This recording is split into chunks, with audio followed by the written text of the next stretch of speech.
Eto na naman nga. Agaw content na naman ng mga kupal. Lalakas ang loob, magreklamo keso hindi pa sila nakakasahod sa Reels, hindi pa sila nakakasahod kay Facebook. Puro re-upload naman ng video. At puro naman nakaw galing sa ibang vlogger. Ayusin nyo naman.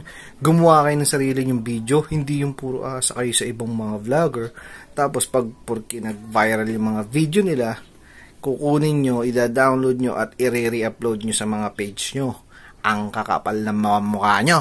Tapos tingin nyo, kikita kayo, sasahod kayo sa FB page nyo gamit video ng iba. Kundi ba naman kakapalan ng mga mukha yan, di ba? Makonsensya naman kayo sa mga gumagawa ng mga video na papakihirap sila para i-compose yung mga content na yan. Isipin at ang i-content nila sa araw-araw tapos i-re-upload mo lang ang kapal ng mukha mo. Tapos eto namang mga followers na mga tatanga-tanga sa Facebook, sige ang like, sige ang follow dun sa mga nagre-re-upload at yung gumawa ng content na yon na kung sino pa yung nagpakahirap, yung pa yung walang napapala dun sa content na yon.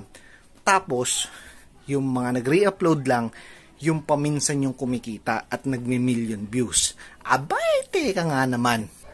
Kung mabuti pa, gumawa kayo ng sarili yung video, i-upload nyo, gumawa kayo ng sarili yung content dahil kahit mga walang kwentang content yan ginagawa ng ibang vlogger, at least ginagawa nila yan, pinaghihirapan nila yan. Hindi kagaya nyo, download dito, download doon, at upload dito, upload doon. Bang!